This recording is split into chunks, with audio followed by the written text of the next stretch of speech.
الحمد لله نستعينه ونستغفره ونعوذ بالله من شرور انفسنا ومن سيئات اعمالنا من يهده الله فلا مضل له ومن يضلل فلا هادي له ونشهد ان لا اله الا الله وحده لا شريك له ونشهد ان محمدا عبده ورسوله. بسم الله الرحمن الرحيم. قال الله تعالى: أمن يهديكم في ظلمات البر والبحر ومن يرسل الرياح بشرا بين يدي رحمته إله مع الله تعالى الله عما يشركون. سورة النمل شلمتي بارا أو تشكيتم آيات. قال رسول الله صلى الله عليه وسلم عن أبي ذر رضي الله عنه عن النبي صلى الله عليه وسلم فيما يروي عن ربه أنه قال: يا عبادي إني حرمت الظلم على نفسي وجعلته بينكم محرما فلا تظالموا يا عبادي كلكم ضال إلا من هديته فاستهدوني أهدكم يا عبادي كلكم جائع إلا من أطعمته فاستمتعوني أطعمتكم يا عبادي كلكم عار إلا من كسوته فاستكسوني أكسكم يا عبادي إنكم تخطئون بالليل والنهار وأنا أغفر الذنوب جميعا فاستغفروني أغفر لكم.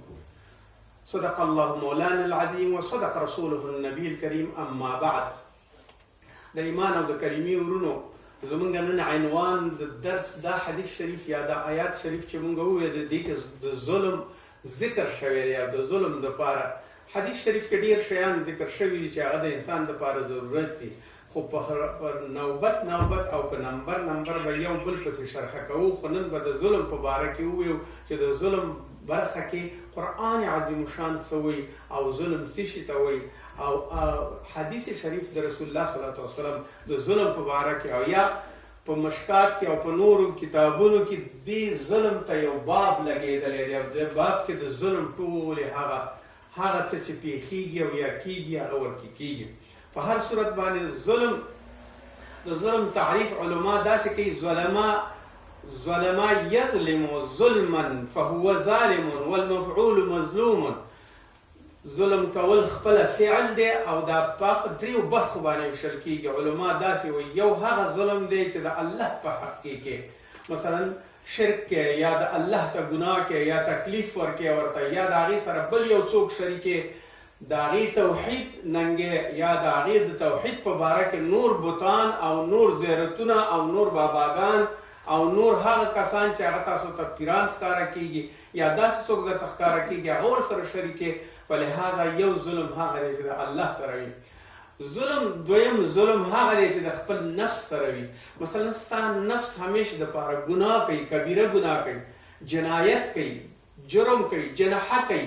دغه ټول شیان په ظلم کې راځي او دا ظلم هغه څه شی دی چې الله جل جلاله تاسو ته بیان کړی چې دا ظلم مه کوه، دا ظلم مه کوه، د ما سره ظلم مه کوه، زما د حالاتو ظلم مه کوه، زما د توحید باندې ظلم مه کوه، زما په کلیه صفاتونو باندې ظلم مه کوه، ما سره بل څوک شریک مه راوله. او همداسې ته په خپله باندې کله چې یو شی کې یا بل څه کې یا د چا حق خوري یا د چا حیاته په سپک ګوري یا د چا مال خوري او یا د چا یتیم ځوري او یا کوم مظلوم ځوري او یا بې ځایه د خپل قدرت او اقتدار او پیسونه او یا د نور طریقو نه د دې فایده اخلي چې یو سړی باید وځوري او یو سړي ته تکلیف پیدا کړي، فلهذا دې ته ظلم ویل کېږي. او دریم ظلم هغه دی چې کله ته یو ظالم هغه څوک چې د خپل اولاد دپاره زیږنده د ظلم پیدا کړي. معنا دا ده چې تا کې صلاحیت نشته، تا کې حلم نشته، تا کې اخلاق نشته، تا کې بندگی نشته، تا کې د الله تعالی پیژندل او وحدانیت نشته. ته په خپله باندې یو داسې سړی لکه بت چې چا کوم کور ته راوړې، ای بته چې ته هلته ناست یې او ستا اولاد ټوله ورځ په یو لهو لعب باندې وخت تېروي، ستا ټول زنانه او مردانه ټول په یو بد حالت کې وي او هغوی یو څه کوي یو بل څه کوي او ته ورته ګورې رڼې نو د تا نه خو یو بت ښه دی چې تا نه یو بت هلته ناست وي په هغه کور کې د خپل کورنۍ نشي کولی هغې ته د هغې سربراهي وکړي، د هغې مشري وکړي. فلهذا دا دریم قسم ظلم دی چې ته په اولاد باندې کې او اولاد ته امر نهي نشي کولی. دا دریم قسم ظلم شو. اوس راځو دې ته چې د ظلم معنا موږ او تاسو چې په پښتو په فارسي کې سره کوم وضع الشيء بغیر موضع. مفسرین وایي د یو شي ایښودل په یو غیر موضوعي ځای کې. لکه مثلا یو شی دی موږ او تاسو هلته یو شی ظلم خپل حد نه تجاوز کو او یو زیاتې کو او یا تیرې کو او یا کله که زموږ ستاسو د شوم عادتونه دې ته مجبور وي چې د یو بل چا حق خورو یا یو بل سړي ته تکلیف تیرو، په لحاظه دې ته ظلم ویلی کېږي. او دا تجاوز او ظلم دا باید ونه شي. د اسلام سره باید یو قسم په هغه مهم شیانو کې چې اسلام درته ویلي دي باید د هماغې سره برابر اوسېږي. شرح د حدیث کې رسول صلی الله علیه وسلم په دې حدیث کې چې ظلم فتح شوی هغې کې وایي شرح د حدیث قوله فيما يروي عن ربه يا عبادي اني حرمت الظلم على نفسي. هغه د الله نه روایت کوي او وایي چې الله وایي چې ما ظلم حرام کړی دی په خپل نفس باندې، یعنی الله وایي زه ظالم نه یم.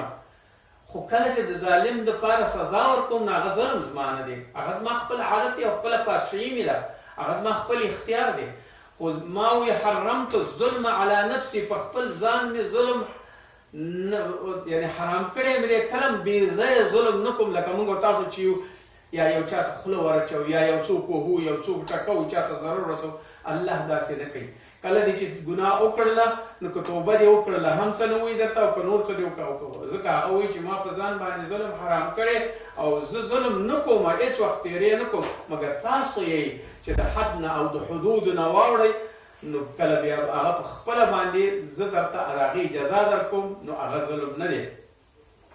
بیا دا وایي چې انه منع نفسه من الظلم لعباده، خپل نفس او ځان یې د دې نه منع کړی دی چې ظلم ونه کړي. کما قال، لکه څنګه چې الله جل جلاله په قرآن عظیم الشان کې فرمایي وما الله يريد ظلما للعباد، او اراده د الله دا نه ده چې ظالم شي په عبادو باندې یا په خلقو باندې. هېڅ وخت ظالم کې حتی په یو ماشي باندې هم نه دی ظالم، په یو ډېر وړوکي شي باندې هم نه دی ظالم، په یو ډېر غټ شي باندې ټول د هغې پیدایښت دی او ټول د هغې هغه څه دي عباد دي او هغه پیدایش دي چې الله جل جلاله پیدا کړي. نو ظلم الله جل جلاله په دې باندې نه کوي. بیا د قرآن عظیم شان کې وایي د دې مثال راوړي قال الله جل جلاله فرمایي بسم الله الرحمن الرحیم وذا النون اذ ذهب مغاضبا فظن ان لن نقدر عليه فنادى في الظلمات ان لا اله الا انت سبحانك اني كنت من الظالمين. بیا د ذنون یونس علیه السلام دی چې ذنون نون د ماهی یا د کب نوم دی، ځکه ورته ذنون وایي چې دا بیا ذنون وخوړ او هغه یې تیر کړ، ماهی په خپله خېټه کې واچو، کب په خپله خېټه کې واچو، نو ځکه ورته ذنون وایي صاحب د هغه ماهی چې هغې په خېټه کې پروت و. نو د هغې خبره واره بیا الله د هغې نه قصه کوي اذ ذهب مغاضبا، وایي دې قوم ته ویل چې ګوره قهر او غضب د خدای به در باندې راځي، تاسو دا کارونه مه کوئ. مګر قوم دا خبره ونه منله، ورته 3 ورځې بعد به در باندې عذاب راځي. بیا دوی دا خبره ونه منله چې وایي نه منله، هماغسې سرکشي وکړه. نو هغه کوم وخت چې راته د عذاب او دته معلوم و نو دې د هغه وخت کې د هغې دې کلي نه فرار وکړو، د مدین نه فریاد او د عراق نه فرار وکړو او روان شو، بل طرف ته روان شو چې زه وځم چې ما باندې دا دغه ونه شي، دا عذاب را نه شي. دې وخت کې دې خلکو وویل چې دا چې پیغمبر زمونږ ذنون تللی دی زمونږ نه، نو کېدلی شي چې مونږ باندې الله تعالی عذاب زر راولي. ټول راووته او غټ او واړه او ماشومان او حیوانات ټول خپل راوښکل او ټولو توبې شروع کړې چې نو مونږ توبه ده، مونږ کومه ګناه چې کړي وي بیا بعد د دې نه ګناه نه کوو. الله تعالی دو ته معافي وکړه. او کله چې نو هغه یونس علیه السلام په کومه کښتۍ کې سور شو، کښتۍ چې یو ماهي په خېټه کې ورولوېده دا راکشه کړه ځان ته، ځکه د ګناه په نسبت باندې هغه قرعه واچوله چې کوم یو ګناهګار دی چې دا کښتۍ خرابه شوې ده او نه ځي او یا یو طرف ته کېدلی نه شي. بیا دوی چې کله قرعه واچوله، قرعه د پخپله د یونس علیه السلام وختله او ذنون بیا ماهي سیند ته ګذار کړه او هغې بیا ځان سره واخیسته او په خېټه کې واچو او د هغې په خېټه کې نو انت ادي دا ویلې لا اله الا انت سبحانك اني كنت من الظالمين. ځان ته ویل چې ما تېری کړی، ما تجاوز کړی دی، زه ظالم یم. نو ځکه الله جل جلاله دا ظلم تیارو ته ویلی کېږي او دا ظلم په 3 تیارو کې دی واچوي. یو دا وه چې د اوبو تیاره وه، دویم دا وه چې د خېټه د ماهي تیاره وه، او یو بله دا وه چې دا شپه وه. په دې ټولو تیارو کې دی ور ولوېد، اول ته یې د ماهي په خېټه ولې چې دې ظلم کړی و، او ظلم یې دا و چې د حق نه یې تعدا کړې وه. خلکو ته بیرته ور ونه ګرځېده چې هغوی توبه وښکړې ده او هغو استغفار کړی دی. فلهذا ظلم ظلمات من اليوم القیامه، ظلم تیاری دي د ورځې د قیامت. یعنی په ورځ د قیامت باندې به 2 قسمه خلک وي. یو به هغه کس وي چې هغه نوراني وي، نور به ورسره وي، قرآن عظیم شان وي، دی به د نور په تکل باندې روان وي. مخکې به هم چې نور ځي، شاته به هم چې نور ځي، ښي طرف ته به هم چې نور ځي، د حشر په ورځ باندې به هم نور ځي، ټولو ځایونو کې به هم نور ورسره وي، او لاره به ورته ښودل کېږي، او ښاغلی انسان به وي، منل شوی انسان به وي. او هغه کس چې نه وي د دې په لاره باندې برابر نه وي، هغه به په ظلماتو کې ځي او ظلم او تاریکۍ کې به وي. هر خواته چې دی ځي، په حشر کې به هم ورته تیاره وي او په دنیا کې به ورته هم تیاره وي. نو ظلم د تاریکۍ نه آباد شوی دی. ځکه الله جل جلاله فرمایي: امن یهدیکم فی ظلمات البر والبحر، ما تاسو هدایت نه کړی او راهنمایي مې نه کړې فی ظلمات البر والبحر، په وچه کې او په بحر کې. یعنی په وچه کې معنا دا ده چې تاسو باندې څه راځي؟ د ورېځې تیاره در باندې راځي، د طوفانونو تیاره در باندې راځي، د شپې تیاره در باندې راځي. دا د دنیا تیارې دي چې تاسو باندې ورځ په ورځ باندې راځي. دا هم والبحر، او په بحر کې هم در باندې تیاره راځي. د بحر کې تاسو ته لار نه وي معلوم، اما الله جل جلاله ستارې یا ستارګان یا ستوري پیدا کړي دي چې تاسو ته راهنمایي کوي په کوم قطب باندې چې ستاسو سمت وي او روان وي، په هماغه ترتیب باندې به تاسو سره به د ستورو علم وي، په هماغې باندې به روان وي. نو په بحر کې هم تاسو ته لارې موندلې دي او د ظلماتو نه یې بچ کړي. ومن یرد او ومن یرسل الریاح، آیا څوک را روانوي؟ الله وایي دا بادونه او دا هواګانې څوک را روانوي؟ دې هوا ته وګوره، یو ځای نه بل ځای ته چې ځي، دا څه ته دي؟ دا الحاقیه شیان یا کوم یو چې الحاق کوي. مثلا یوه ونه مڼې نیسي، یوه بله ونه ناک نیسي، یوه بله ونه لوچه نیسي، یوه بله ونه یو بل شی نیسي. دغې ته دا الحاق د دې تذکیر او تانیث څوک کوي؟ دا نطفه ورته څوک ګرځوي او راځي؟ دې کې عمده حیثیت د بادونو دی، ریاح دی. یا د ریاح معنا دا ده، تاسو وګورئ د دې ډنمارک کې که دغه ریح او دغه باد نه وي، نو دلته سړی د مرګ ګرمۍ نه مري. دغه دی چې الله جل جلاله چپو ته، د بحر چپو ته دومره قدرت ورکړي چې یخ بادونه ترې تولید شي او دا بادونه بالاخره بدل شي او لرې لرې لاړ شي. بیا د دې بادونو او د ریح دا قسمت دی چې وریځو ته ځي او وریځې وهي یو ځای نه بل ځای ته رهبري کوي او هغه په استقامت باندې برابروي. کله چې وریځې برابرې کړي او صحیح شي، وریځو کې بیا 2 قسمه وریځې راځي، یو عقیمې او وچې وریځې وي او یو بلاروي او لنګون والا وریځې وي. کوم باد چې راځي او د هغې نه تیر شي طبقې او یخې ووهي، هغه باران کېږي. او کومه وریځه چې عقیم وي او یا وچه وي او کلکه وي او شنډه وي، نو هغې هېڅ شی هم نه کېږي، وریځې ګرځي راګرځي خو باران یې نه کېږي. فلهذا ریح د دې لپاره یو څو مثالونه مې درته ویل چې دا څومره ډېر زیات مهم دی او څومره ډېر ضرور دی. او همدغه ریحونه دي چې پخوا خلکو کښتۍ وړلې، نو بادبانونه به یې پرې لګول د یو ځای نه شرق نه تر غربه پورې په بحرونو کې د دې په واسطه باندې. نو ځکه الله وایي چې من یرسل الریاح بشرا بین یدی رحمته، چا دا بادونه را روان کړه او د ستاسو د مخې سره یې وزغلول او دا چا دا رحمت راوړ او څوک راغی؟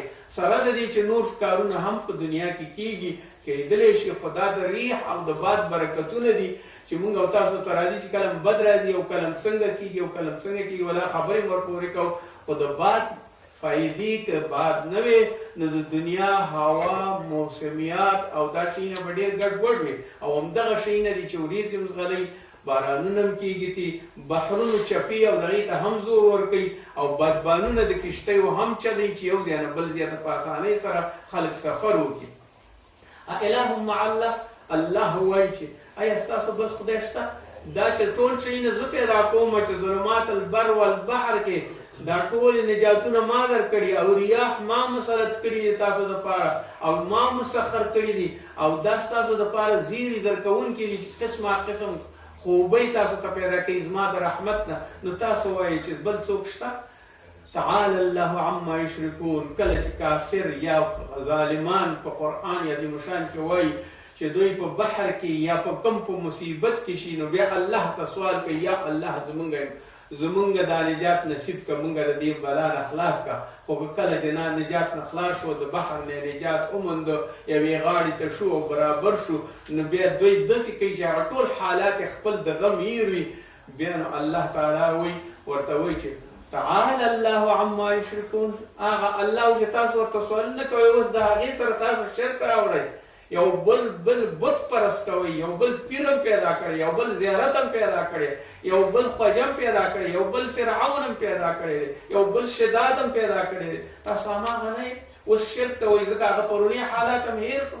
فلهذا موږ ټول انسانان په همدې ترتیب باندې یو چې کله خوشحالي وي را سره، خفګان نه وي را سره، نو موږ ډېر زیات خوشحاله یو. کله چې را سره خوشحالي پیدا نشي او غم وي را سره، الله ته سوال کوو او الله یادو. بیا چې کله چې هغه غم لرې شي، بېرته بیا هغه زوړ حالات وي، خپل اصلي تیرې ته وګرځېږو. آدم علیه السلام د جنت نه راووته او د جنت نه یې راوایسته. هغې بیا څه ویل؟ هغې ته بیا الله دا قال ربنا ظلمنا انفسنا وان لم تغفر لنا وترحمنا لنكونن من الخاسرين. سورة اعراف.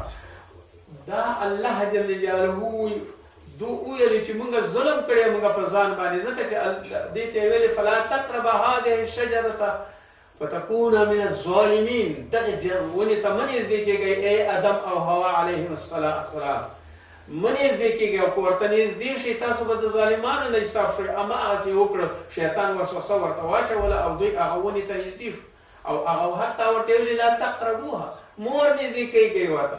مګر دوی نزدېکت څه کې چې هغه ونې هم وڅکله، بیا د دوی نه یې لباسونه وختل او ځانونه عورت بیا په طبیعت باندې بیا په پاڼو باندې پټول، په یو شي بل شي باندې، او حیران ورته چې زمونږ عورت ښکاره شو، دا به په څه ترتیب باندې کېږي. ډېره سخته ورباندې تېره شوه. نو بیا ورته الله جل جلاله قال دواړو بیا ویل ربنا ظلمنا، مونږ ظلم کړی دی. رښتیا مونږ په تاریخي فکري تاریکۍ کې وسوسې کې مونږ شیطان ولمسولو، مونږ ته یو ماحول جوړ کړ چې هغه په مونږ باندې تیاره شو. اوس که ته مونږ ونه بخې او رحم را باندې ونه کړي، لنکونن من الخاسرین، مونږ به د هغه کسان نه حساب شو چې کله به خوبي نه ګورو او همیش به په خسران او په تکلیفونو کې. الله جل جلاله فرمایي قل من ينجيكم من الظلمات البر والبحر. څوک دی هغه څوک چې تاسو په بل آیات شریف کې په هغه تیارو د ظلماتو د بر او د بحر کې، د وچې او په بحر کې، تدعونه تضرعا وخفیا، تاسو هغه یادوئ پټ او ښکاره. لئن انجانا، او کله چې تاسو یادوئ او ورته زاوز زارۍ کوئ، کله چې تاسو ته نجات درکول شي د دې تکلیفونو او زحمتونو نه، که په ځمکه کې وي او که په بحر کې وي، که په وچه وي او که په هر ترافیکي وخت کې وي، من هذه لتكونن من الشاکرین. نو بیا تاسو باید واوسئ د الله د نظر نه، الله ته بیا باید شاکرین اوسئ، ځکه تاسو ته نجات درکړ، تاسو یې وبللئ، تاسو ته الله جل جلاله د دې وخت درکړ چې الله تعالی مو په خپل امان کې وساتي. فلهذا د ظلم تیرول او د ظلماتو راښکل او تجاوز کول، د دې نه دا معلومیږي چې انسان سره څه دي، انسان سره هیڅ شی نشته دی. بیا په دې باندې باید ټول باید په دې باندې پوه شو، ځکه چې دا ظلم دلالت کوي انها قادر علی الظلم، دا کله قادر شي په ظلم باندې ظلم کوي، ولكنه لا يفعل فضلا منه وجودا. الله په رحم کوي د خپل فضل نه، د خپل سخا نه او د کرم نه او د احسان نه، په احسان کې او د هدایت کې چې دا ظلم مه کوه، ظلم ښه شی نه دی.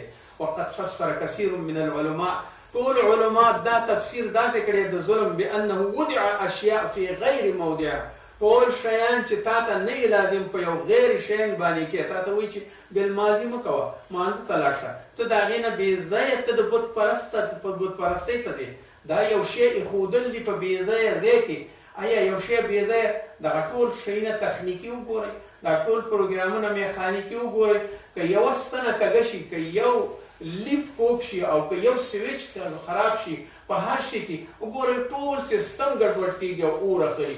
په لحاظه دا ستا خپل افعال او اقوال او دا ستا خپل عملونه او کردارونه داسې ته هر ورځ دا کلیپونه کې او دا هر ورځ دا سویچونه بې ځایه وهي د ګناه دپاره او دی ګرځي او راګرځي او دا کلیپونه ته هر ورځ شیر کې چې ولا دا کلیپ باندې زه لاړ شم او په دې کلیپ لاړ شم، هغه د حرام کلیپ وي او هغه د غلط وي.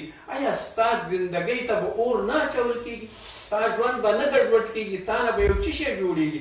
صرف څېره به دې د انسان وي، نور ټول خاصیت به دې د یو درنده حیوان وي او د هغه چا به وي چې هغه د هیڅ شي پروا نه کوي. په لحاظه د هر شي دپاره خپل محل پکار دی. نو ظلم بې ځای ایښودل، د یو شي زور کول، دا د الله جل جلاله رضا نه ده او الله جل جلاله په دې باندې خفه کېږي. دویم ما درته وویل چې تاسو وایئ چې کوم یو اعظم ظلم کوم یو دی؟ اعظم الظلم الشرک، شرک اعظم ظلم دی. ګوره موږ او تاسو یو اشنا دی او یو دوست هم دی، که زموږ دپاره د هغه د یو بل چا سره ځي او هلته دوستي کوي ورسره، موږ او تاسو یې نه شو قبلولی. آیا الله چې په دې خدایي او په دې دومره لویي کې دی، آیا موږ یو بل پلار ځان ته انتخابولی شو؟ نه. آیا موږ ځان ته یو بل څوک داسې انتخابولی شو چې هغه زموږ او ستاسو همیش دپاره زموږ بدي بیانوي، هغه انتخابولی شو؟ نه. کله چې زموږ طبیعت دا نه غواړي چې یو بل سړی دې په منځ کې زموږ راشي او موږ باندې د واره تسلط دې پیدا کړي، په لحاظه په دې خپل ژوند کې ولې دا د خپل الله په لاره کې ولې خلک ځان ته رابولو، دا د الله په لاره کې ولې دا شرک پیدا کوو، د الله تعالی عبادات، د الله تعالی معاملات، د الله تعالی اخلاق، د الله تعالی هغه صله رحمي لارې، حقوق، وجایب، هغه ولې موږ غندو، ولې خرابوو او ولې ځان ته ګډوډ کوو؟ په لحاظه د الله جل جلاله خپل ځای دی او د بنده خپل ځای دی او د ټولو اقوالو، اعمالو، حرکاتو، سکناتو، حقونو هغه خپل ځای دی. په خپل ځای باندې راوړئ او په خپل وخت سره یې وکړئ. قوله او دا قول دی وجعلته بینکم محرما فلا تظالموا. الله تعالی وایي ما ستاسو په منځونو کې ظلم حرام کړی دی، یو بل باندې ظلم مه کوئ. خدای ته وګورئ، حق یې مه خورئ، ورته یو غرض مه کوئ، همسایه‌توب ورسره ښه کوئ، مور و پلار سره ظلم مه کوئ، همسایه او ګاونډیانو سره ظلم مه کوئ، پردو خلکو سره ظلم مه کوئ، کله چې استادان شئ د هغې سره شاګردانو سره ظلم مه کوئ، کله چې حاکمان شئ د خپل محکوم سره او رعیت سره ظلم مه کوئ. دا یاد لرئ، ځکه هغه وایي ما حرام کړی دی ظلم په تاسو باندې. یعنی انه تعالی حرم الله الظلم علی عباده، په عبادات خپل عبادو باندې ظلم حرام کړی دی، ته هغې ته ور وړاندې کېږي، د هغې یو بنده دی هغه په دې باندې خفه کېږي چې ته په هغې باندې ظلم کوې. ونهاهم ان يتظالموا فيهم بينهم، ته تاسو به د هغې خپلو منځونو کې به ظلمونه نه کوئ. والظلم في نفسه محرم مطلقا وهو نوعان. دا ظلم د هغې په منځ کې داسې دی بالکل حرام دی او مطلق حرام دی چې هېڅ وخت به دا نه کېږي. او د هغې ظلم نه چې هغه وایي زما په نفس کې ظلم نشته او اعظم د دې نه ټول په خپله الله وایي ان الشرک لظلم عظیم. شرک کول ظلم عظیم دی. نو ما درته ځکه ویل چې ستا یو د لوی خدای دې په سر باندې ولاړ دی، هغه پېژني په الوهیت باندې، خو بیا ځي ګردواري ته او بیا ځي بتخانې ته او بیا یو بل درمسال ته ځي او هلته بیا بتانو ته سلامونه کې تا په خپل لاس باندې جوړ کړی دی. د عربو جاهلیت 360 بوتان هم ګرځولي، تاسو الله نه پېژنده. مکه او کعبه درته د ابرهه نه الله منې کوله، په ابابیلو باندې یې تباه کو او تاسو بیا هم دې بوتانو ته سجدې کوئ، تاسو بیا هم ځئ یو بل ته د خدایي دعوه کوئ، هغې ته بیا د خدایي نسبت کوئ. ولې داسې کوئ؟ عقیدتا ځئ بل چا ته قرباني کوئ، عقیدتا ځئ بل چا ته خیراتونه کوئ. ولې الله جل جلاله په دې باندې خفه کېږي؟ هغه وایي دا ظلم چې دی دا ان الشرک لظلم عظیم، چې ما سره څوک شریک راوړي، زما په وحدانیت کې څوک یو بل څوک راوړي، دا دې نه غټ ظلم بل نشته دی. نو خدای دې ته وساتي. الله تعالی سورت لقمان کې راوړي فإن الشرك جعل المخلوق في منزلة الخالق. دې ظلم ته دام وایي چې یو مخلوق سړی، یو پیر سړی، یو زیارت سړی، یو بل څوک راوړي، هغه په ځای د الله باندې استعمال کړي. هیڅ وخت دا کار مه کوه، هیڅ چاته مه کوه. تا غوندې یو بنده دی او الله تعالی در سره کړی، خپل احساسات ورسره ساته، خپل انسانیت ورسره ساته، خپل سړیتوب او اخلاق ورسره ساته، اما د خالقیت درجه ورته کله مه ورته کړي او نه دومره معتبر کې چې دا خو ولا یو څوک دی او څنګه نه دی. هغه خپل کار کوي، هغه د الله تعالی کار دی چې څنګه کړی دی. تر دې پورې چې تاسو یو سړی دومره اوچت چې ورنه اله جوړ کړي، فالله و هغې نه اله جوړ کړي، فوضع الاشیاء فی غیر موضعها. دا هغه څه دي چې الله درته د دې موضوعاتو نه دي ویلي چې دا کارونه وکړئ، خو تاسو بیا هم کوئ. الله جل جلاله من عمل صالحا فلنفسه، هغه څوک چې کوم عمل وکړي د هغې د خپل نفس دپاره دی، که ښه یې وکړه او که بد یې کړه. ومن اساء، او هغه چا چې بد کارونه وکړه د هغې دپاره دی. وما ربك بالظلام للعبيد، او ستا حق الله نخوري او نه ظالم دی په خلکو باندې چې ستا په باره کې به ظلم وشي او ستا په باره کې به تیری او دا وشي، هیڅ وخت به نه کېږي. خو ته داسې وکړه چې د الله تعالی حدود خپله وپېژنه. سوره فصلت. او بیا الله جل جلاله فرمایي چې اکثر ظالمان دوی په شرک باندې اراده لري. والکافرون هم الظالمون، کافر دی ته وایي چې یو شی پټول وي، دین عقیده پټول وي، ښه اخلاق پټول وي، عبادت پټول وي، د خدای الوهیت پټول وي او خپل کفر تازه کول وي. والکافرون هم الظالمون، دا کافران ټول ظالمان دي، خپل نفس باندې ظالمان دي، الله ته هېڅ ضرر نشي رسولی. او دوی هغه اختلافات کوي چې یلیه المعاصي، هغه ګناهونو ته نږدې کېږي، ګناهونو ته چې هغه څنګه دي جنس بد کارونه چې دوی کوي، من کبائر، د کبائر او د صغائر نه ټول ګناهونه کوي، ځکه چې دوی الله نه مني. د منې څوک یې نشته، لارښود یې نشته، الله یې نشته. نو چې چا لارښود نه وي هغه به په همدغسې په غضب د خدای ککړ وي.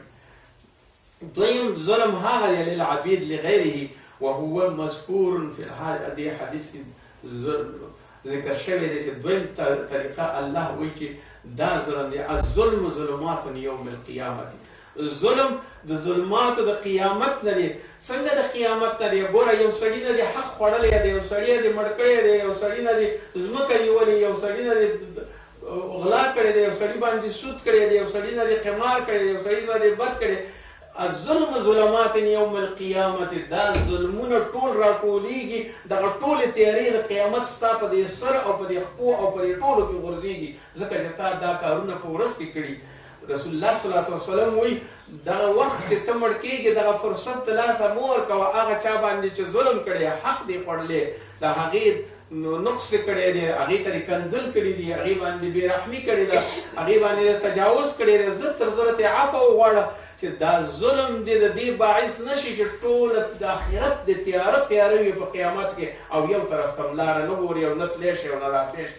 فلهذا زر تر زره د هغې نه بخښنه وغواړه، نو دا به ستا دپاره ډېر ښه وي، ځکه ته به خپل ځان ته خپل ځان هغه وخت هغه دی چې بیا به دا ټولې د دې مظلوم ګناهونه به د دې ټولو دا ستا اجر او ثوابونه به ټول اخلي، په مظلوم ته به یې ورکوي.